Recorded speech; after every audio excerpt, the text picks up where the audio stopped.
The Flyers walk into Pittsburgh and bring home a 2-0 series lead back to Philadelphia. Can the Sixers be competitive in Game 2 in Boston? The Phillies are broken. The NFL draft is just 2 days away with A.J. Brown rumors continuing to circulate. Guys, this is the Phaithful Phanatics Show, and as always, we are live here on the DSM-Media Philadelphia YouTube and Twitter page. If you're new to the channel, make sure to check us out on Twitter first. It's where we're most active when we're not on a show or on a live stream. Make sure to hit that follow button at DSM_media is where you can find us, like you can see pulled up on the screen right now. If you want to be interactive throughout today's show, get your comment pulled up, your thoughts, questions pulled up, and be interactive with us. We have some polls running through the YouTube right now. I don't know how it works on Twitter. We'll find that out as we test it out today. But the best and only place to get your thoughts, comments, and questions pulled up. So subscribe, share, like, whatever you got to do. We greatly appreciate each and every one of you. I'm one half of your host, Dylan Davis. To my right, my faithful co-host, Scotty. Happy Tuesday. Like we said last night, we're going to be live basically every day this week. Flyers, Sixers, draft, Phillies, a whole bunch of Philly sports action going on right now. Good, bad, and ugly. We're going to break down all of it. We're going to start with the Flyers, obviously, with a 3-0 win last night. But my brother, happy Tuesday, and what is going on? Yes, sir. Happy Tuesday. Great way to start off the week with a Flyers W. And I'm feeling good, man. You mentioned all of the mayhem that is set to transpire or that has transpired over the last week. And we talked about a little bit or a lot of it yesterday, but we do have to talk about those fightings today too, bro. Yes, we do. It's been tumultuous to say the least. At least we have the Flyers, man, to look forward to. They're coming back to Philly. I was about to call it the Wells Fargo Center. The Xfinity Center will be rocking with playoff hockey. I believe, 8 years since the last playoff home game where fans were actually allowed to attend. So I'm excited for that. And tonight, man, am I excited? I want to be, and I am. I got the hoodie on. I'm feeling it, but am I excited? There's the other side. There's what we saw Sunday. I'm trying to build myself up. I'll see if we can get there on this show. If we can build up my excitement, maybe set some realistic goals for tonight's game with the Celtics, right? Maybe it's not a win. Maybe it's just not getting beat by 30 or not getting beat by 15. Baby steps. I don't know, if they quite bounce back from a 32-point deficit and respond by stealing game 2, but you never know. I think the point of what you're saying when we do get to that portion of the show is, it's going to be negative. It's going to be frustrating carrying over from that game 1 ass whooping, but it's not about, rah, the Sixers are going to walk into Boston and steal this game and put on this just false positivity cap here. It's what could they do different? What positives could you search for that a different Sixers team possibly comes to light and gives Boston a run? That's one of the polls we have up here.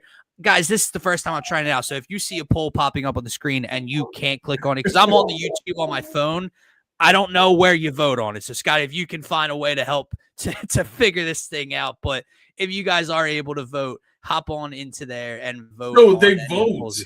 Basically, it'll have an option on the poll. They type in a 1 or a 2, depending on Okay, gotcha. In the comments. And the poll will count it in the comments. So all right, well, let's try this out. All right, let's try this out, right? We're gonna cheat on our own poll right here, right? So never done it before. If we are running the who is the Flyers MVP through 2 games poll, as you can see pulled up on the screen here. Let's just say me and Scotty think it's Dan Ladar. Let's type in a number 2. Comment. Does it get a vote? I don't know. I don't know how this works, Scotty.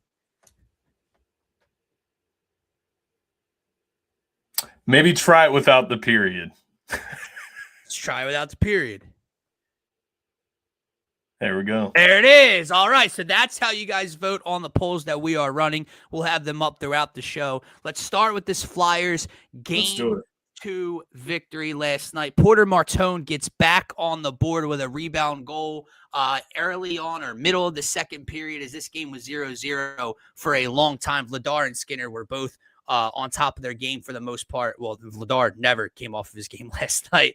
But Martone gets on the board. Owen Tippett with a shorthanded, obviously he's not the one that puts in the back of the net. Garnet Hathaway does, but Owen Tippett with one of the filthiest plays you might see all NHL Stanley Cup playoffs long, keeping it in the zone, just moving off of two defenders and then creating a 2-on-1 for Hathaway to bury it. And then obviously late in the game, empty net, Couturier tips it to, who was it? Glendening to bury it. And the Flyers move on with a 3-0 victory here, man.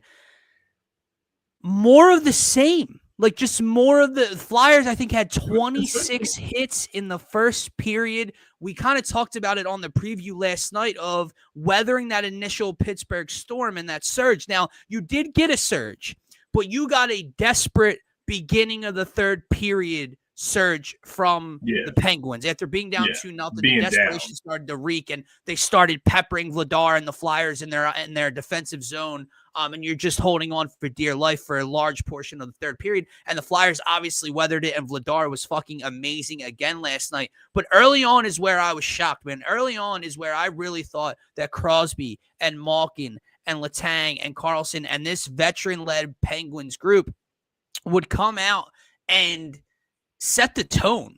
Yeah. And it ain't like they didn't get help, because the Zebras, the refs, decided to put themselves on the front page of the headlines yesterday. Yeah. Pittsburgh came away with 5 power plays. 4, if not all 5, came in the first period. I think 4, but regardless, 4 Pittsburgh power plays. The Flyers got Pittsburgh had a penalty. Excuse me, I'm twisting over my words here, but it was just to create a 4-on-4 for the Flyers. It was not to give the Flyers a man advantage. And it was ridiculous. It was utterly ridiculous. And they come away with 3 total shots in the first period. That is not what I was expecting at all. And that's just more kudos to Rick Tocchet, to this young Flyers team who came in, was physical from the jump yet again, who waited and waited, and they're going to play this slow, not slow, but I think the shots were 3-3 after one, then it was 6-3, then it was 9-4, somewhere in there, and they wait for their opportunity, and it seems like Pittsburgh has all the time of possession in our defensive zone, and bang, the fourth line has a hell of a shift. Martone and Konechny get on the ice. Konechny gets one in on Skinner, and Martone buries it with the backhand, and the Flyers never look back from there, man. Yeah, I thought you hit the nail on the head when you mentioned Rick Tocchet. I think that's just a master class what he's been able to do through the first two games in this series. Obviously, being in Pittsburgh, knowing what they're going to bring to the table, being down 0-1, knowing what they're going to push on you in the first period alone. And just getting through that, being able to get this young group of guys with a few vets mixed in through these toughest games that you could probably ask for to begin. But at the same time, it doesn't feel as tough because of the way the Flyers have been. Is it fair to say dominating? Like, is that like ridiculous? So, like, if you just watch last night's game, I don't think you would come away thinking that the Flyers dominated just because of the total. Yeah, but yes and no, because they, in my opinion, they dominated their game plan. Now, obviously, exactly, like they know how they're supposed to go in and play, and they dominated in that fashion. Yes, even though it might not be the most appealing to the eye. Correct, because in the first period, it's not like the Flyers were peppering Pittsburgh and they were in Pittsburgh zone, in Pittsburgh zone, in Pittsburgh zone. But the fact that you played basically a man down for 20, or I'm way overboard, for 8-10 minutes in the first period, and you allowed 3 total shots in the first period, that's what I mean. And then obviously you're going to watch the third period back, and it's a lot of just on your heels trying to get the puck out over and over again. Which Vladar. Who was fucking amazing. But the point is, like, they executed their game plan, and I think that's what you mean by dominated, right? From the eye, they weren't in Pittsburgh zone. They weren't controlling the puck more than Pittsburgh was. Pittsburgh had more shots on goal. Pittsburgh was the desperate team, not only in the series being down 0-1 at home, but then starting the third period shorthanded, down 2-0 in the game, that's when you got the surge, and it just reeked of desperation. I thought it was awesome. I thought the end of the game was hilarious with Letang losing his cool, and they want to punch people in the face with their gloves on when people are just kind of wrapping up and wrestling with the refs in the way. But it's just ironic because, my God, Ristolainen hits Crosby in the head in the first period when they're kind of just tangling up, right? Crosby hits him in the stomach. Ristolainen just mushes him, right? Sure. He gets a penalty. He gets a roughing call. But they literally punch Owen Tippett in the nose and bloody up his nose. And we'll see. And no call because they missed it. And so the ref show was hilarious. That's another thing. The fact that they were able to just completely ignore all of that and overcome all of that early in this game on the road just shows their it shows Tockett's leadership, by the way, but it just shows their not comfortability. I cannot think of the word right now. Their poise. Yeah. Still not the word I was looking for, but I know what you mean, though. Just if you understand what I'm saying. In crisis moments. I know exactly what you mean. I can't think of the perfect word for it right now either. But I did want to ask you, man, thoughts on Sidney Crosby, just in general. I'm just curious there. The way that they kind of taken him out of the series so far? Yeah, I think anything. The way he's playing, anything. What are your thoughts on him so far in this series through 2 games? I think they have him frustrated. I think Travis Sanheim has had him frustrated since game 1. The way that he's just on his hip at all times when they're on the ice. Very early on, the Flyers actually had a shift. I think Jim Jackson pointed out it might have been Crosby's first or second shift of the game where the Flyers' fourth line was on the ice and kept possession in Pittsburgh's zone, and Crosby's entire shift was spent on his heels playing defense. That's exactly where you want Sidney Crosby. And over the course of a 60-minute game, him and Evgeny Malkin are just going to continue to get frustrated. And that's what you're seeing so far. He had a couple moments last night where he tried the short angle shot, the one you'll remember Vladar bumps in the post and knocks the net off of its peg. Another one he tried, but Crosby has not had a clean look. Short-handed on the power play for Pittsburgh. We talked about how they had 18 of them last night. Crosby did not have a clean look at all really last night.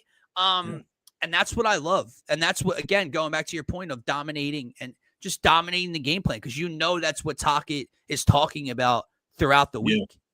Yeah, because there's a certain, what would you call it, confidence that can be gained by Sidney Crosby finding his stride in this Absolutely. series. Starting to, really start to look like his past self.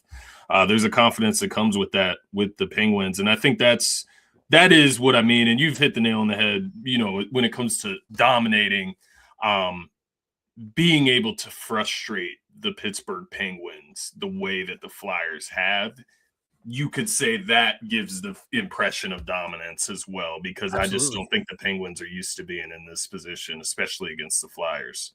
Especially against a team lacking the experience and the playoff experience that this Flyers team has been lacking.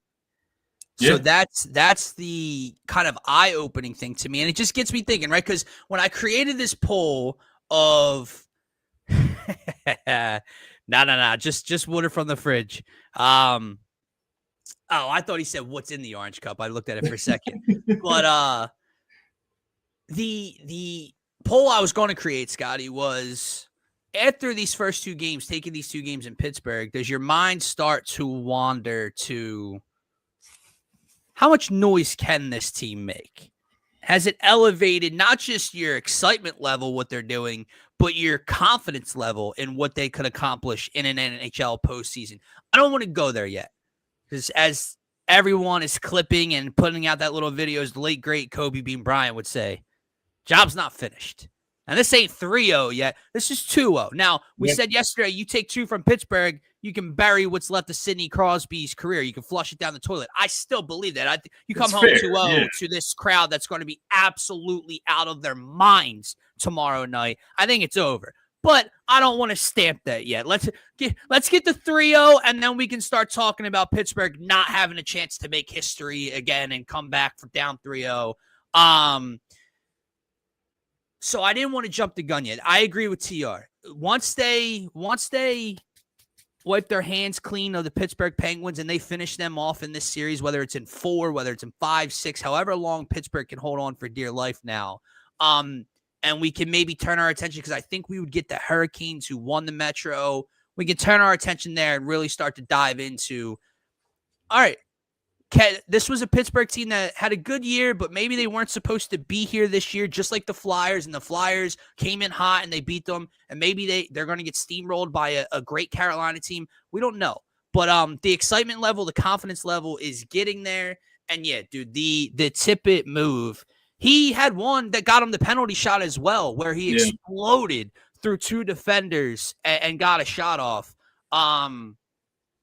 Playing at a really high level. Yeah. Him, across the front line, man. Those guys are playing at a really high level right now. Ooh. That's I love that question, Martian, because I would love to know as well, as an NBA guy, who is comparable to Porter Martone. I said yesterday, right? I was talking rookies in Philadelphia, and I brought up Cooper DeJean because he's been one of the best rookies in Philadelphia history in reality. Like, he got a pick 6 in the Super Bowl his rookie year, right? Like, he's one of those guys. Where does Porter Martone, with 2 goals in his first 2 playoff games, I think the 6th youngest player to do it in NHL history?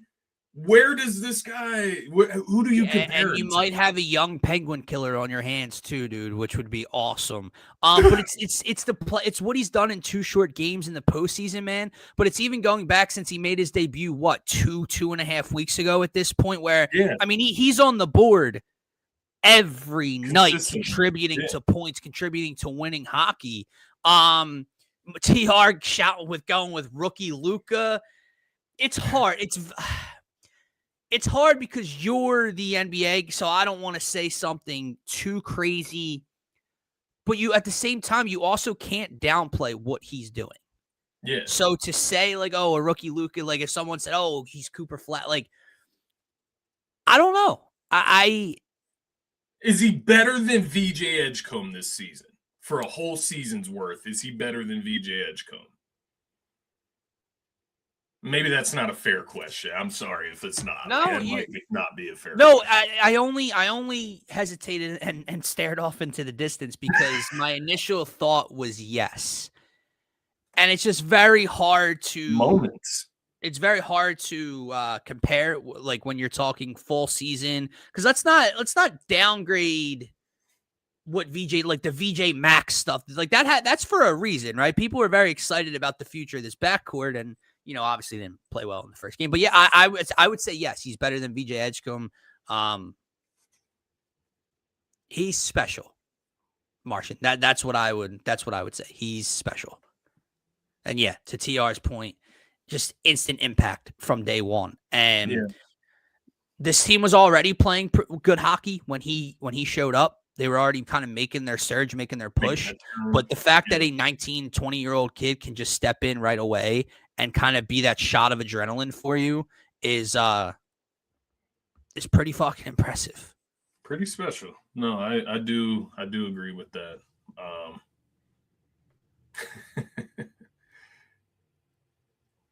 I was going to let you address that one. That's fair. I think that's fair.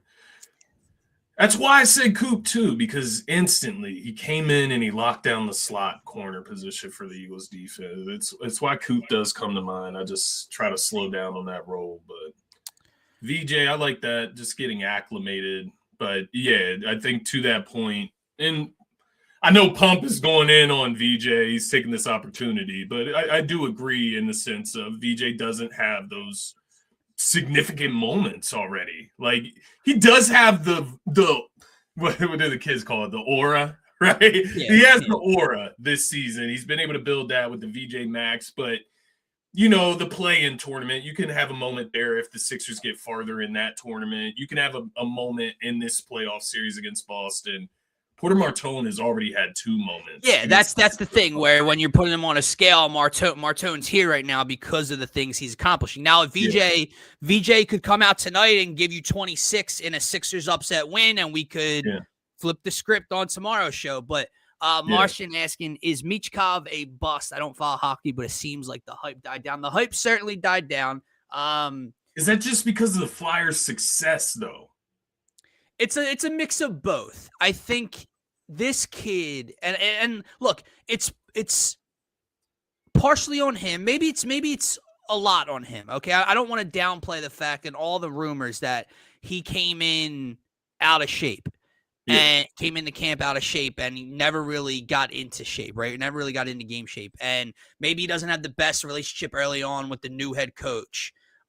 People are trying to say, oh, Tockett's buried him. Last night, I think he played a little over 9.5 minutes. Yeah, 9:32 of ice time last night, which go 300 days ago, you would have never guessed that, right? You never would have predicted that if the Flyers were in the playoffs. Matvei Michkov is playing 9.5 minutes. Right. He still had a productive season. I think you had pointed out to me looking back before the playoffs started. I think he finished second or third in points on the team this year. There's just, from what I understand, being I would say I'm more than a novice hockey guy, but I'm not your hockey guy, right? Yeah. From what I understand, playing the style he played over in Russia, wherever he's from, just didn't translate to Tockett's system, to the NHL, really, and specifically Tockett's system, right? It's a lot of dangling, finessed him, and he's just not a great skater. He's not the quickest skater, so he's getting away with things in that other league that he's getting punished for in the NHL, and he's smaller and he was getting beat up. He's out of shape, like I mentioned. So his ice time got taken away. He got sat down for a couple games in the beginning and middle of the year by Tocchet. I will not say he's a bust at all, but he's certainly the franchise-altering player has certainly shifted. And that's kind of when I was saying it's not just his fault, because that is what was kind of that is what was built up with the draft pick. Like this didn't just fly out of thin air. The Flyer, like, this was an organizational, oh my God, he fell to 7. Exactly. Because he might not come over. That was the whole thing. He might not come overseas. And then he did, and it's, oh my God, we have the franchise cornerstone, and it hasn't played out that way, so people's expectations have fucking pivoted. Yeah. And then you have Porter Martone coming who's doing what he expected Matvei to come in and do, which shows you it can be done. Matvei just couldn't do it. And I think that can give a different perspective as well. But yeah, to your point, I think you're spot on. It might just could be a matchup thing with the Penguins, right? It could be a lot of different things, but got to give them time. I am excited for Porter Martone, though. When you just come in with that type of, I do agree, Martian. Incredible. Like, Michkov still has that raw skill and ability with the puck on his stick to basically put it anywhere he wants and to set his teammates up. Like you mentioned, he had one last night where they couldn't get in the zone. He finesses his way in on the power play, gets it deep, turns around, puts it up the boards to tip it, but Tippett couldn't control it, and it flipped over his stick and went out of the zone. So it would have been a great play by Michkov dangling. The thing is, again, the rawness, the youth, the idea of what I was doing over here compared to here, he makes young plays. He makes plays that you're not. It's like a quarterback in college football running around, throwing a cross body, and it's, oh my God, how'd he make that play? You ain't getting away with that in the NFL. Yeah. It's going the other way in the NFL. That's what I would compare it to at times with Matvei. Is he has the ability to make any play with the puck on his stick. He makes a young-minded play, and when it doesn't go the Flyers' way, Talk ain't going to put up with that. Doesn't look great. Yeah. Just got to iron that out early in his career so that he doesn't end up on the Oubre and Grimes track of inconsistency. And look, man, and that's the thing. He's got time now to have his own have his own moment, right? Because we keep talking. I'm looking at the poll. I know we're getting used to this. There's only a few votes. One of them's ours. We're the sole Dan Vladar vote here. I don't know if you would have agreed with me or not, but I did just want to say, of the few votes that we do have the first time around, it is funny. It's not funny because I think there's a very great point that you could make from Porter Martone to be the Flyers MVP through 2 games. But like the Dan Vladar love, man. I mean, this dude. The shutout in Pittsburgh? 27 shots. You and I mentioned how Pittsburgh only had 17 in game 1, and that's how the Flyers play, and they're not going to allow you. Well, that third period, a desperate Pittsburgh Penguins team came to play, and he shut everything down. Yeah. Everything. And it's getting to a point now where that's a confidence oozer, right? For the fans, for the bench, for that team, where if you got a guy between the pipes in playoff hockey, that you feel like no matter what comes his way, it's not getting past him, that's a dangerous team. That because now you can, like, not that you want to play a period and a half like they did against Pittsburgh last night. You can't be shorthanded as many times as you were last night, whether that's the ref show or not, and get away with it against a Carolina Hurricanes team next round, or get away with it against a Lightning or Canadiens team. But the way he's playing, dude, the way he's played, that's the thing. It's not like, oh, Dan Vladar just got hot right now. Dan Vladar, his numbers are up there with anybody's for the entire season. Yeah. He's got all Pittsburgh big man, dude. He's got all of them, man. I saw some fans in the Pittsburgh crowd last night. There was this one guy at the end of the game. I saw him. It was when they were getting in the little scuffle at the end of towards the end of the game. And there was this one Pittsburgh fan that got up real close to the glass and was just like, yeah. Like, get him. Because that's the only way that they're getting any type of satisfaction out of the matchup is by violence, that's outside of the actual game. Yep. So it was just funny seeing that type of reaction last night. I love the fiery hockey. Yeah, I loved everything about it because the ending of game 2 just showed you how frustrated this Flyers team has the Pens. That's all that showed you. And it's Letang at the end too. And what's that big goof's name? Fucking Mantha or Mantha, I think. Goof, dude. Big fucking goof. And I'm happy. I'm like, obviously you don't just shrug down and skate away or whatever. I love the fighting. I love the violence of it all. But I'm because I think Jim Jackson had mentioned it before we move on. Like when I think it was Mantha that punched Tippett. Like Tippett was just holding him, like as you know that you do when you're in a little hockey skirmish or whatever. Yeah. And with gloves on, he's just punching Tippett in the face 3 times and bloodied his nose. And I think Jim Jackson mentioned, like, since the refs didn't see it, like that could be suspension worthy. And what I meant by I was happy was the Flyers aren't giving into that, because the last thing the Flyers need are any extracurriculars from anybody that carries over into a future game. And I don't know that the NHL is like that. I doubt anything's going to happen to Mantha or any of the Penguins. But Jim Jackson was pointing out, you can't just be punching people in the face that are just like grabbing your jersey and you're not fighting them. Like they're getting punched over referees. So we'll see what happens. But that's what I meant by the Flyers aren't giving into that. They're just poking. Oh, 3-0. See you in Philly. We'll get out of here. I do have one question for you. I know we won't get too far into game 3 and such, but how careful do the Flyers have to be going back to Philly up 2-0? It's an interesting question because careful is not a word that was really in my mind. I get your point though. Like, because this is as happy as we are, it swings it right back. Yeah, as happy as we are that the Flyers are in this position, and we feel like, oh, like you take both in Pittsburgh, you're burying them, and I still believe that. But like game 3 tomorrow, Pittsburgh wins, and now 4 becomes this almost do or die scenario, right? Because now if Pittsburgh takes both in Philly and you're going back to Pittsburgh, all the momentum swings for 4. So now 3's that game. 3, obviously, the Flyers go up 3-0. Yeah.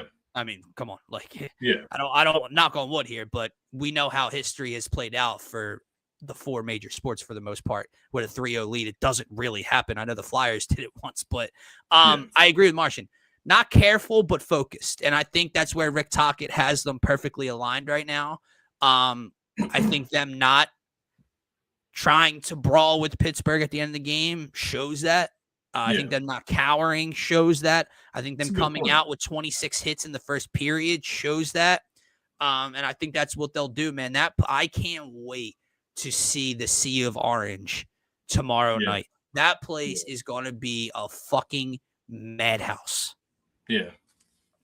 No, I think that's a great answer, and I agree with what TR said as well. And that's kind of what I meant. Just be careful with the overconfidence or whatever it may be, complacency, whatever it may be. You go into Pittsburgh and win both games. I think there's a world where you could get a little full of yourself. I don't think that this Flyers team is doing that. Well, I think that's a very good point, right? Let's find out tomorrow. Like, when I asked the question of where does your mind take you after taking both in Pittsburgh in terms of the overall playoff view, not just the series, you don't want to get ahead of yourself, but I think tomorrow is a very interesting fine line, right? This young team coming home in front of this crowd for the first time in almost a decade, up 2-0. How do they come out? And if they come out focused as they've been, if they continue to just execute the game plan and they beat up and be physical with Pittsburgh again, now we can continue to go, because now this isn't just some young, inexperienced team that's happy to be here. This is a focused, talented young team who's faster than they've been in years past. Exactly. Right? Like, watching Owen Tippett do some of the things he did in open ice last night, right, man? Watching Zegras fly around, watching Martone fly around. I've always bitched and complained about the Flyers dump and chase, because I just never felt, in at least over the last decade or so, that they haven't had the speed or the bodies to play that style of hockey. Because all the Flyers dump and chase was, you can't dump and chase if you don't have a forecheck. And if you don't know what I'm talking, you dump the puck in deep in your opponent's zone, you get in, two guys put a body on someone, you dig the puck out of there, and you set your offense up from there. What I've watched the Flyers do for so long is dump. Well, they don't have the size and they don't have the speed to get down there quick enough. So it's lose possession of the puck, we're coming right back. Dump, lose possession of the puck, we're coming right back. And that's not what I'm seeing right now. I'm seeing a faster, more explosive Flyers, more Flyer skaters than I've had in previous years. Yeah, no, I think that was a great breakdown. I appreciate that. Thanks, man. All right, let's switch zones here. Where do you want to go? We got Sixers, Celtics game 2 tonight, which is not going to be an overly positive conversation in itself. Or we can set that up for the end and get really depressing in the middle of the show by talking some Phillies baseball. Because I know what the comments are going to say. Oh, please no, guys, we got if we talk about them when they're good. Yeah, there it is. I knew it. TR, I love you. It would be fraudulent of us to not talk about the Phillies the way they're playing. I have to at least mention it. We have to at least talk about it for 2 minutes. Let's hit Phillies first. We'll go to Sixers. Stick with us. Hang in there with us. We would be fraudulent as fuck if we didn't talk about the Phillies right now and the way they're playing, because we were out front and we tried to bring some optimism. I tried to set the tone for the season. I tried to get everybody level-headed for this upcoming season. And it's one thing to start slow. It's another thing to start embarrassingly. It's another thing to look like you're broken, to be an absolute mess, to be a shell of yourselves. This team isn't just in a slump. This team isn't just uninspired. This team is a dumpster fire in the first few weeks of the year. We already talked about how they've lost more home series in April of this year than they did in all of 2025. I know they've gone on losing streaks of 5 and 6 in the past few years as well. They lost 5 last year was the most. They lost 6 games in 2024 as their biggest losing streak. They're on a 6-game losing skid right now. The poll I got up, if you guys can see, type a 1 if you want Rob Thompson fired, drop a 2 if you say not yet. Not that you don't want him fired soon if things keep up, but just not yet, or if you're ready for a change. Because I've been a Rob Thompson defender I've been a Rob Thompson supporter since he's taken over for Joe Girardi. Do I think what is happening is mostly or all of Rob Thompson's fault? I do not. I do not think that you're just putting this all on the manager. Yeah. But he's the one that falls on. But something has to give. Something is going to have to change. And maybe it's not on April 21st, but maybe it's May 1st. Maybe it's May 10th. I don't know, but something has to give. This team has no strengths at the moment because their pitching has been almost as brutal as the bats. The reason I say almost is just because I won't do them the same disservice by putting them in the conversation with Alec Boehm and with Bryson Stott and with what Adolis Garcia has been doing. Yeah. Schwarber's hit a couple home runs. Bryce, what's Bryce hitting on the year before I thought? Bryce hitting 275. He's been fine. Crawford's hitting 283. Let's talk about what I think are the two biggest problems in this lineup. Talk to me.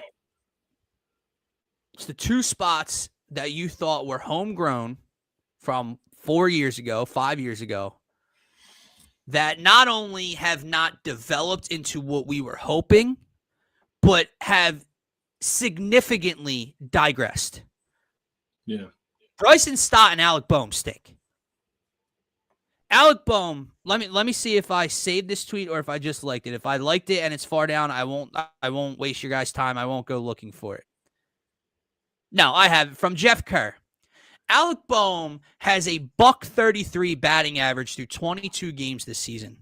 It's the lowest average for any Phillies player through 22 games with 75-plus ABs in the live ball era. That goes back to 1901. 1901, it's the third worst. He stinks. And you could have set yourself up. And look, man, I know there's a long way to go, but I'm past like holding back my tongue because maybe they'll make me look stupid. And I want them to make me look stupid because I want the Phillies to succeed. But fuck that. He stinks. You were in a contract year. If you weren't getting it here, which I don't think you were anyway, you could have set yourself up nicely somewhere else this offseason. That's out the fucking window. And then you get the Bryson, who's just supposed to be this contact guy, this put the ball in play, smart, high IQ at the plate, on base percentage type of player who had a great spring, by the way. Oh, here comes the Bryson Stott breakout we've been fucking waiting for. 210. Still can't hit left-handed pitching. This lineup is built at the top. The problem now is not only are the top guys like not killing it. We know that. Like I am not trying to shy away from Trey Turner or give Bryce some kind of crazy praise, whatever. What I'm saying is that this team is built through its lineup. And when you get past Bryce Harper now, who are you scared of if you're an opposing pitcher? It's not Alec Boehm. It's not Bryson Stott. It's not JT Realmuto. Adolis Garcia is like 5 for 50 over his last however many games, it feels like. What's Marsh hitting? Marsh hitting 264. He's been fine. He hasn't been a problem. He's obviously come down from the 370 batting average he had to start the first 2 weeks. I'm at the point where this lineup just isn't good. And I know there's going to be comments, oh, dude, you're just getting to that realization now. No, this team's supposed to be based and built around. It's never been this bad. Lineup. Yeah. It's awful. It's been on a downhill trajectory. You know, the guys that you talked about, like you said, they've been digressing. I mean, that's been for the last, 3 seasons, basically. We've kind of seen it slowly transpire. And this season, it's kind of hit. You hope rock bottom, right? Like you hope that it's rock bottom. Oh, Scotty, if this isn't rock bottom right now, I don't know what that looks like. I do just wonder, what changes, though? You know what I mean? Like you said, like you put the poll out there. Is it Thompson? Is it just because like you said, as bad as these guys are playing, you can't put it all on Rob Thompson. And you look at what he's been able to do over the last few seasons. But is he just like a martyr because you just need like an energy shift in the clubhouse and around the organization? Yeah, well, I'm because tired of needing an the energy tracks shift are every on. 3 or 4 years from these guys that are making $300+ million. I feel that as well. I do. Like, what motivation do you fucking need, man? What How do you motivation shift? do you need?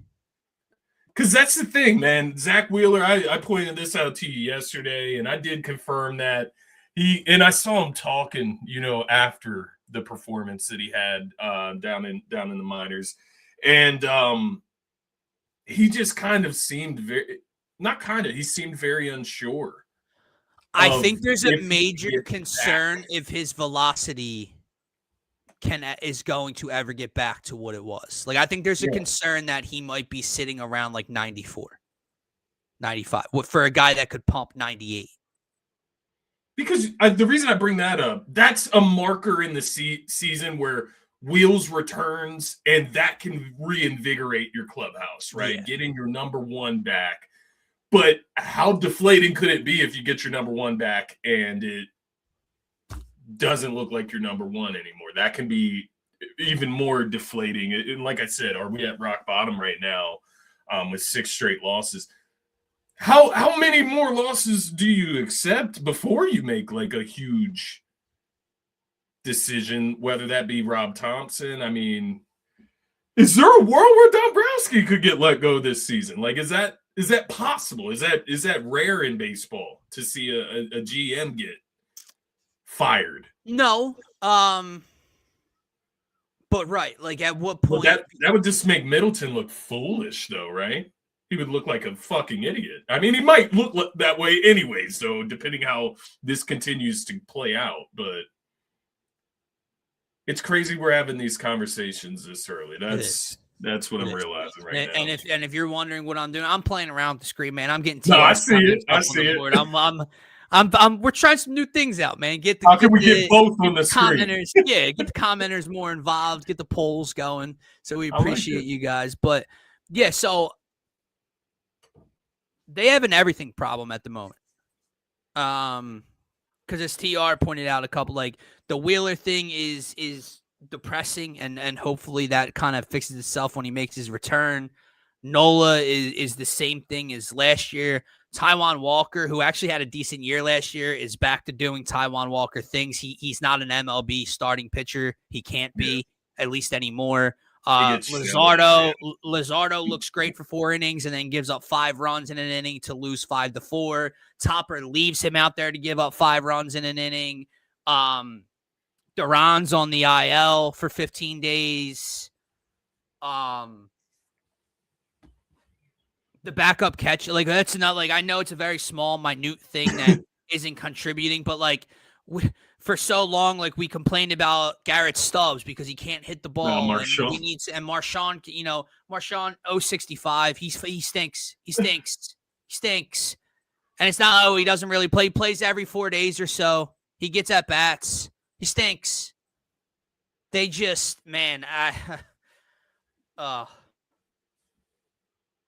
it's depressing. As balanced as I was coming into the year, like understanding how last year ended, but like I was here while most fans were here, because even though Kerkering throwing the ball home and how that game ended and the season ended, I still thought like, man, that was a back-to-back division champion who won almost 100 games again. This is still a team that's top 4-3 in Vegas odds to win it all. They're still so fucking good. Don't worry.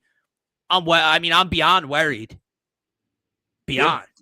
Because you look at the rest of this month, and there's no like horizon in sight. I mean, it's the Cubs. You finish out this, you got 3 more against the Cubs in Chicago.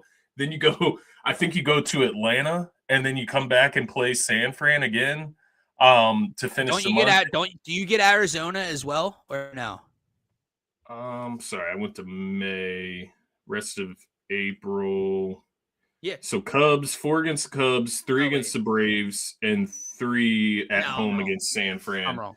May is the horizon, but if you sink yourself so far this month, I mean, it's going to be I don't know. It's hard to measure. It's hard to gauge. How bad a slow start can impact you in a 162 game season. You got the Marlins, the Athletics, the Rockies at the beginning of May. So just try to salvage something. We've been going in phases the last few weeks, right? And they have not done what we've asked. Not even close. No. The problem, Scotty, is sure, May's the horizon in terms of, okay, you can kind of flip the standings a little bit. You can flip your record a little bit. But when you're talking confidence level, let's say they finish out this road trip still not looking great or still looking really poor. And all right, well, then they beat the Marlins and the Rockies and the Athletics.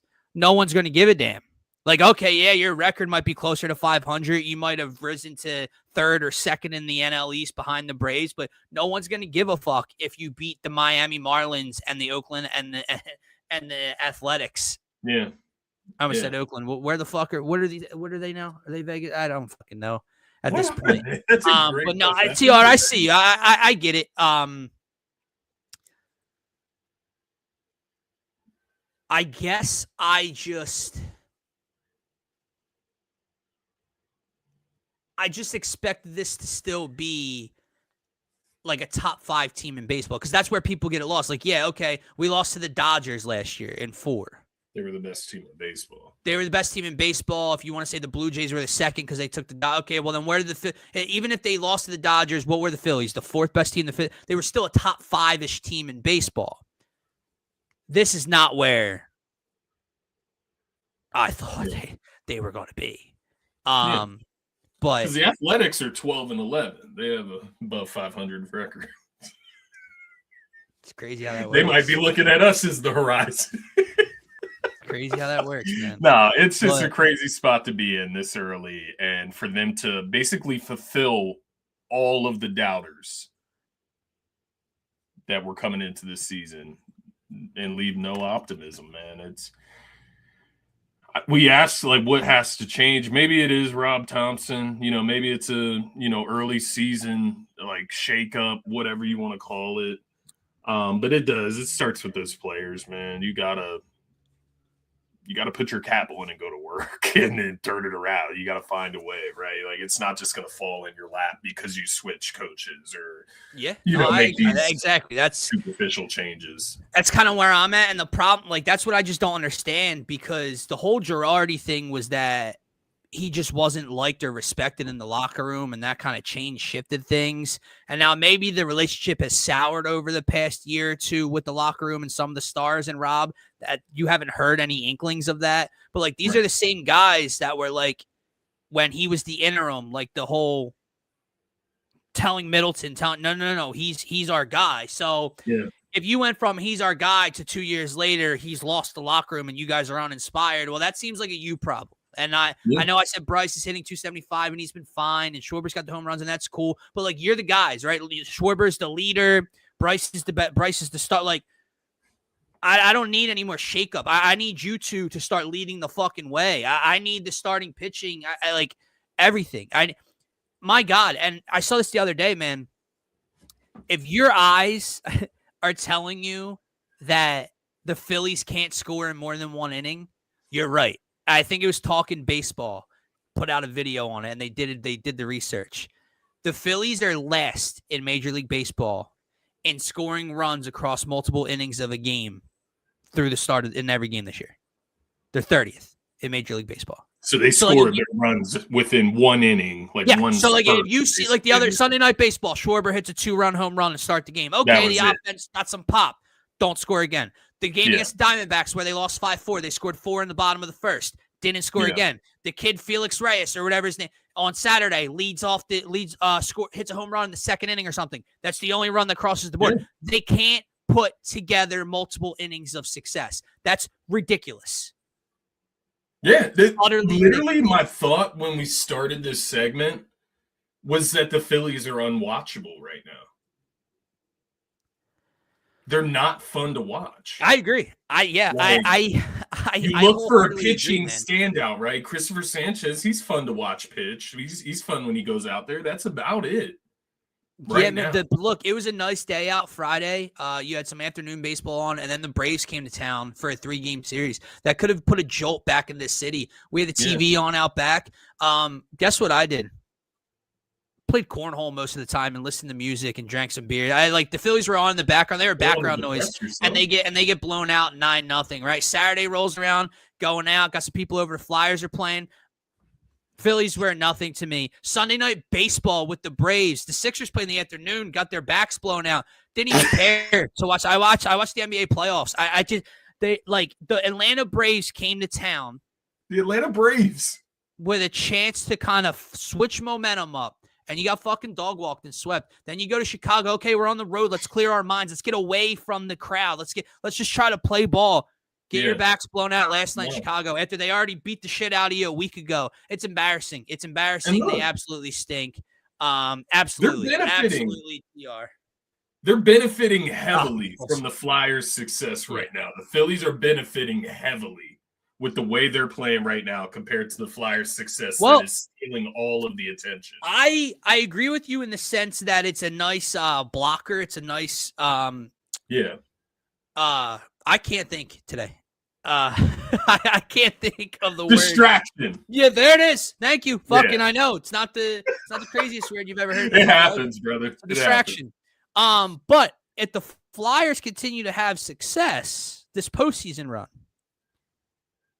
that can very quickly swing in the wrong direction for the Phillies in the sense that this team stripping it down, going through a rebuild, interjecting young talent, has surpassed you. They surpassed the Sixers. Oh yeah, right. Like, and right now they're past Phillies. Win this Penguin series, and you surpass the Sixers right now with what they've shown the last 2 years. So absolutely, it's a great point. But they could be the second best organization in Philly by the end of this postseason, for all we know. Yeah. Which is great. It's insanity. Maybe the best if they win a Stanley Cup. Yeah. I'm just fucking around. Maybe the fucking best. It's crazy. That's crazy. Let's get to our last poll today, our last segment here. Sixers Celtics game 2 tonight. Will the Sixers be competitive in game 2 in Boston? A 1 is for yes, a 2 is for a hell no. 14.5 point underdogs tonight, man. We thought 12.5 or 13 was a gift from Las Vegas over the weekend. 14.5. If you thought 13 was great, chime in for 14.5. We have a yes. They are going to be competitive tonight. How can they do that? That's how I just kind of want to talk through this segment. I don't want to. There's no rah-rah speech. Yeah. Come on, guys, believe. No, there's a lot of lack of belief right now. What I want to talk about is, okay, well, what things can they change from game 2 that can give them a chance to fight tonight? I'll throw this to you first, my NBA man. Yeah. Oh, yeah. Oh, my bad. I thought you were going to say something else. My bad. You're throwing it to me literally. My bad. That was an awkward silence. There you go. That never happens on this pod. But no, I appreciate you. Yes, what needs to change from game 1? The first thing that I'm going to talk about, man, the Celtics, that fast break, getting out on the break, 24 fast break points in that game, which you saw the disparity in the matchup, 32 points total. So you can attribute a lot of the Celtics' success to getting out on the break, speeding up the tempo, getting shots up, and just beating the Sixers to the punch in almost every facet. They also out-rebounded the Sixers by 12 in this game. So I think a big thing, Drummond, he's got to stay out of foul trouble. You mentioned it yesterday, Adembona, just not put together enough to impact a playoff series against the Boston Celtics. Let's just put it that way. Andre Drummond has to stay out of foul trouble. He has to be available for 30-plus minutes tonight to control the rebounding, simply, just to be an impactful presence in the paint and control the rebounding. And, man, can we just, not get dominated by Kata? You know what I mean? Can we just show some fight, some grit there? The transition, along with that, the 24 fast, just got to slow the game down. You got to find a way to slow the game down, and that's a ridiculously hard task when you don't have Joel Embiid, who can control the game offensively from that especially when that's how Boston wants to play. Exactly, man. And I think when you look at the Sixers, what they can try to do in that situation to slow the game down, you muck it up a little bit if that's what you want to call it. Paul George, he's got to be maybe you center the offense around it. I'm not even joking. Like Maxey is going to have so much attention on him at all times. He's going to get double teamed most of the time. He's going to have four sets of eyes watching him basically on every possession. Let's put Paul George in that mid-range post-level area and let him put his back to the basket and make plays from there. I think a lot of the offense should be centered around that tonight.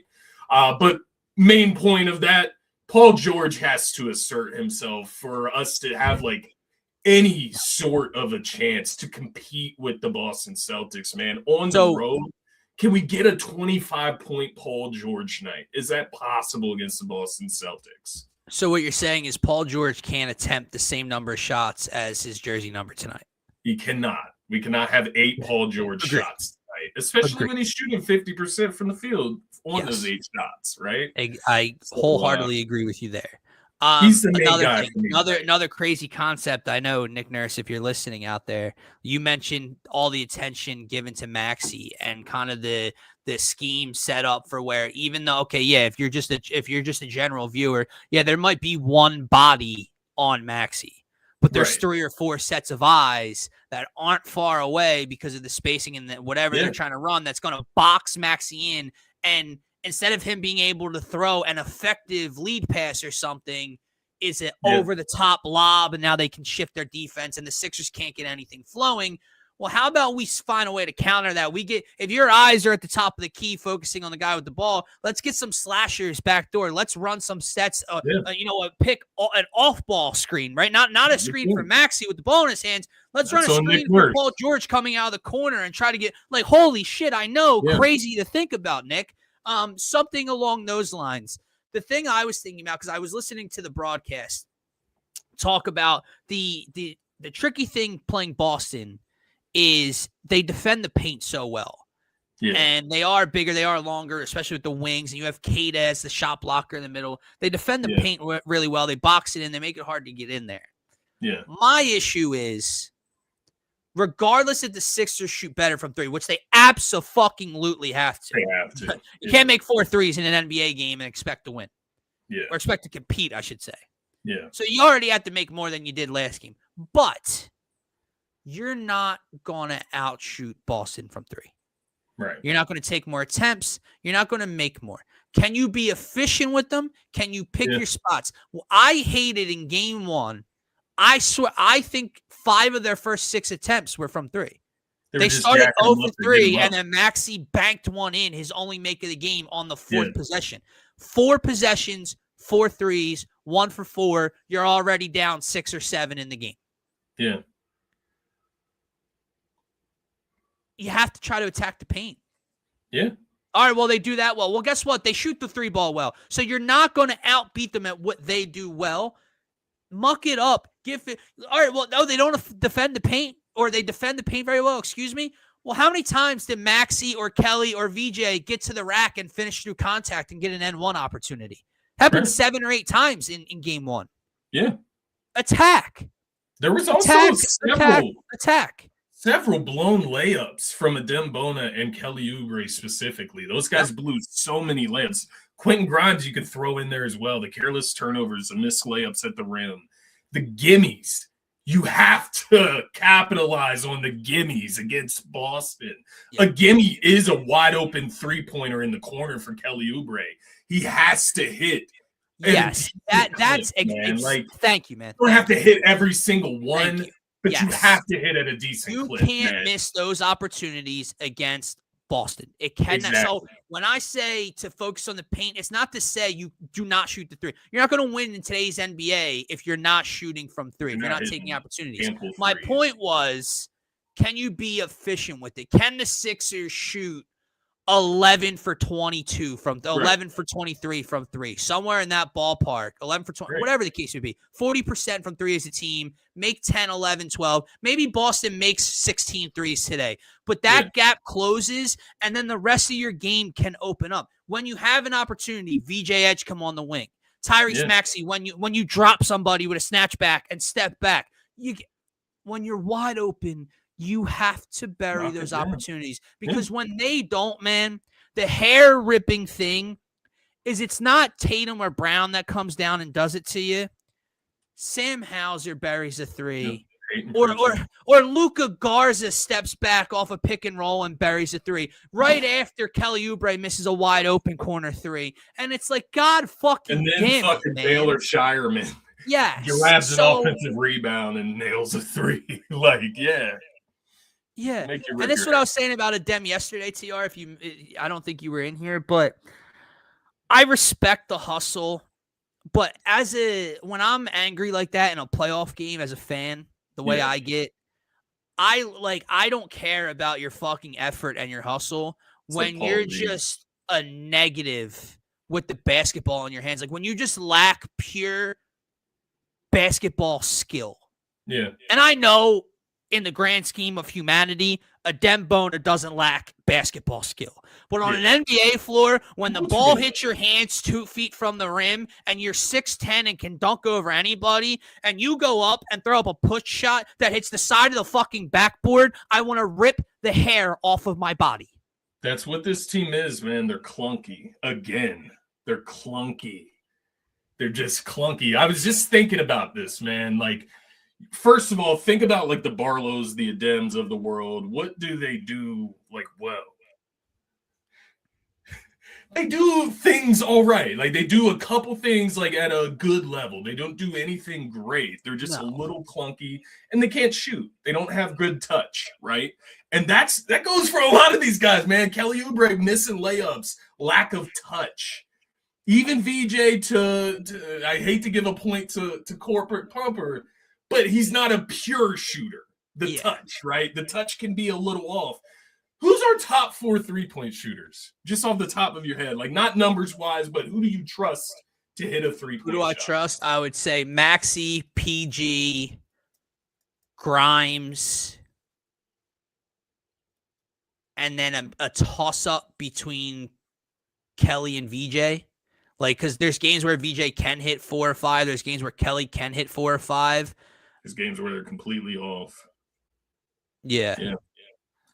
TR threw Drummond in the mix. It might be, and I still am not there. I'm not there. The corner might make one. Yeah. But from the corner, I mean, I just bring that up. It was Oubre, VJ, Maxey, and PG. They shot 2 for 16 from the 3-point line in that game. I think Paul George was 1 for 2, and Maxey was 1 for 4. The rest of those misses were VJ and Oubre going 0 for from about 6 or 7 attempts. And hold on a second. If those are your top 4 3-point shooters, you got a fucking problem. Yeah. So that's what I mean by clunky. Like, there's no pure shooting on here at all. No, and Luka Garza made 1 of 4. So Luka Garza made 50% of what Maxey, PG, VJ, and Kelly made from 3. That's a fucking problem. You just can't play that bad. Like that's where I'm at. That's where I'm at, man. So when we talk with the polls saying competitive, this isn't a prediction of can the Sixers come back 1-1 and make this a series. Right. No, I'm going to tell you right now that they're not doing that. I don't believe they're doing that. Can they be competitive? Can they have life? Can they show fight? Can they show fucking effort? The Orlando Magic as the 8th seed walked in Detroit and basically beat them by double digits all the fourth quarter the other night. Can you just fight? Can you show some fucking heart? And where I'm leaning in terms of a bet, man, I'm not going to lie to you. I might fall down the same rabbit hole that I fell down. I think I am too, man. I'm sorry. I'm pacing. I got to fucking piss. Okay, I got to lie to you. If you want to run, or you want to end it, it doesn't matter. Let me run real quick. All right, go ahead. I got this. But TR, here's what I did the other day, and I was so upset because shame on me. I thought that they would put the ball in the hoop a little bit. So when you're looking at the Sixers game, the first thing that caught my eye in game one is the same thing tonight, but even extended even more, is they're 14.5-point underdogs, and the total sitting at 217.5. So that's a low total, obviously, and a big spread. Okay, so that gets my mind going. Well, what's the Sixers team totals looking like? So you go over the Sixers team total points is 101.5 on Phanatics. You can get 100.5 at minus 130. Their first half team total is 51.5. 52 points. They scored 40. What did they score in the first half on Sunday? Was it 46? 46. So even as fucking putrid as they were in the first half, first quarter specifically, they missed by basically 2 possessions. And they missed 5 or 6 free throws in that half. They shot 1 for whatever from 3. And they missed by 2 threes or 3 buckets, right? My thought is there's no way. We've been here before. There's no way they can shoot the ball as badly again. I really want to take 51.5 first half tonight. That's where I'm at. TR is a smart man. You are. The difference between you and I, apparently, TR, is I'm a sick fuck. I'm a degenerate. And I like to continue to get hurt and think that things are going to change. You know, like betting the Sixers to score over 100 points isn't like, it shouldn't be this world-defining move. No. But it might be. It might be. That's just where we are. They should be able to score 100 points, man. I'm leaning the 52 in the first half. Yeah. Just in case you run into a third or fourth quarter. Yeah, like because that fourth quarter they ended on 91. The last 3 minutes didn't even fucking matter. Well, more than that, obviously, but both teams empty their benches with 3+ minutes left. It really didn't matter. So yeah, that's where I'm leaning at. What is it? 2:00 this afternoon. And I think that'll get me free Sixers halftime for the Spurs and the Trailblazers, which should be a better game. To TR's point here, get to watch Wemby and the Spurs. That's exciting stuff. And the Trailblazers, they're competitive at least, I guess you could say. But no, I kind of feel you on that because I could see the Sixers coming out starting strong tonight. And then the Celtics level setting in the second half and putting them over Dad's knee again. That is how I started yesterday's show. I got bent over the father's knee. It's a problem. It's a big problem. Oh my goodness! But then we watched CJ McCollum go into the Garden and dominate, take over, bring the Hawks from down 11 in the fourth quarter, and just drop like a 30 burger in the Garden to defeat Jalen Brunson. So thank you for bringing that up to kind of shift into what TR wants to talk about. We'll talk about it for 3 minutes or so, and then we'll get. I know you got things to do. We got things to do, but where I legitimately start to feel ill about this Sixers team and where they're at is just because it's mind numbing. Because even without Joel Embiid, you just told me that the Portland Trailblazers are going to be more competitive versus Victor Wembanyama and the San Antonio Spurs than the Sixers with 2 max contracts still on the floor can look against the Boston Celtics. Crazy. I watched the Orlando Magic, who looked like a dying fucking team in Philadelphia a week ago. It's crazy. Beat the Hornets by 30 and then control an entire game against the 1 seed and steal game 1 in Detroit. Yeah. I watched, you just mentioned it, the Atlanta Hawks. I know there are 6. I watched the Atlanta Hawks who traded Trae Young this season for an aging CJ and bringing CJ McCollum and all these random I get it. Dyson Daniels, Jalen Johnson. Did Jalen Johnson play last night and they still won this game? Bro, he's been ass. His first 2 games. They walk into the Garden, like you mentioned, down double digits in the fourth quarter and take it to Jalen Brunson and bury them and steal a game in New York. But the Sixers with Maxey and VJ and Paul George and Kelly and Grimes, they can't play competitive basketball. Right. But the Trailblazers, led by an aging Drew Holiday and Jeremy Grant and Denny Avdia, can be competitive. And CJ McCollum can drop 36 or whatever the fuck he dropped and steal a game over Brunson. And Paolo can look like a basketball player again after not looking like one and win a game. But we can't be competitive. It's unreal. That's where I feel ill about this team. I agree, TR. Our head coach is not only not who I thought he was. It's a good way to put it, though. He's reached unrepairable status for me. Unreal. Like there's nothing the Sixers or Nick Nurse could do outside of completely beating the Boston Celtics this series for me going, you know what, this is a guy I want here next year. I'm being dead serious. Scotty, I don't know if it would matter if they took him to 7 at this. I don't know if them taking, because I'll just say, despite him. Yeah, I would say, okay, well, Maxey averaged 35. That's how it would be, because he does nothing. He's I don't Doc know. Rivers again. He's literally Doc Rivers 2.0. I mean, and that's just wild, because Can I ask you a question? Different coaches. Can I ask you a question? Is he not worse? Is he not like Doc? Doc got some great years with Embiid, though. He did get like a great version of Embiid. He got the best version of Embiid. Is that fair to say? I think so.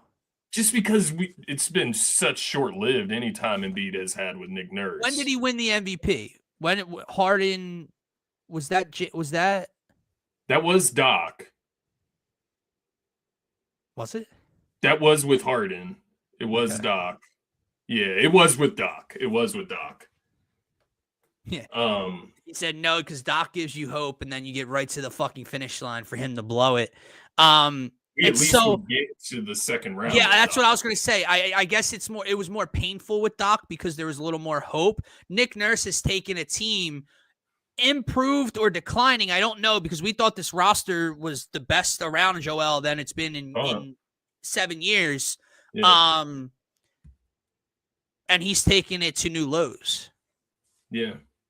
So we tried to be fair with the injuries, but we've seen them. And it's just as simple as, like, you know how the Hawks beat the New York Knicks last night? Because they had a game plan to single out Jalen Brunson and isolate him and find him on defense. And CJ McCollum worked that motherfucker the entire fourth quarter. Yeah, he did. And this is what good teams do, though. They hunt. They hunt that, yep. And we just have no initiative on offense. Like, yeah, you mentioned it the other day. Like, Sam Hauser, he should not be able to keep moving his feet to stay in front of a Kelly Oubre, a Paul George, a VJ Edgecombe, a Maxey, any of those guys. So you should hunt him. But there's no initiative of that. We'll see Maxey. Here's the best way I could explain it, right? Not that anyone's strapping Joel Embiid. Damn sure not that Bam Adebayo is strapping Embiid, but I'm just going to use the Heat as an example. Yeah. In a playoff series, in a game coming down to the wire, you mentioned hunting matchups. He's so bad and thick-headed that if Bam was giving Embiid problems, they would continue to throw the ball down to Joel. Yeah. Instead of letting Maxey target Tyler Hero or Duncan Robinson in the past. Yeah. That's what they would do. Because that's their strength. Our strength's Joel. I'm not saying you don't feed the big man. What I'm saying is, to your point, okay? Like, if Jalen Johnson's having trouble with Mikal Bridges or OG Anunoby, and he's your one option, but CJ can hunt that matchup versus Brunson, that's where they go. We would say, no, our strength's Joel, so just here you go. That's what we would do. Ram our head into a wall. Yes, that's what we just continue. Yep, that's all we would do. That's the and you know what happened against the Magic and the play-in, and it can misconstrue you. And I do think if the Sixers matched up with the Pistons, it would be a lot more competitive because matchups do matter. Absolutely. Orlando is constructed very similarly as the Sixers. They're just not a great three-point shooting team. They're not a great floor spacing team. So they could not penalize the Sixers for what they're bad at. Yep. The Celtics are the opposite of that. The Knicks are another team that are the opposite of that. There's a few other teams in the East that would just give the Sixers headaches because, once again, I'm just realizing they're just clunky, man. It's a clunky-ass basketball team. Can we get some floor spacing? But just give me something competitive. Cover the 15-point spread. Score 100 points tonight, guys. We're not asking for a lot. 102. 102. Facts. 52 in the first half, potentially. 52 in the first half, like please. Yeah, like but all right. Show some life. It's a good one. We're going to continue to work out the polls, continue to work out the comments. Yes, we appreciate anyone that hopped in. TR, we missed you. We got to get you back into the chat more often. The midday stream. Times that are better for you or nighttime, but we'll be live again tomorrow around 5:30, maybe a little after 5:30 or whatever, for Flyers Pens Game 3, reacting to this Sixers matchup. And whatever else you guys want to get into. Thursday, the NFL draft. The Eagles hold the 23rd overall pick. We'll see if Howie makes a move, makes a trade, or what they decide to do there. We're going to talk about their plans and the rumors heading into night one. And then you got more Sixers Flyers action coming back to Philadelphia on Wednesday night and into the weekend. So a lot of fun for the rest of the week for myself, for Scotty. Don't forget to subscribe to the YouTube channel. It's the best and only spot to get your thoughts, comments, questions pulled up. Peace out, everybody. Appreciate y'all. Go Sixers. Go Flyers.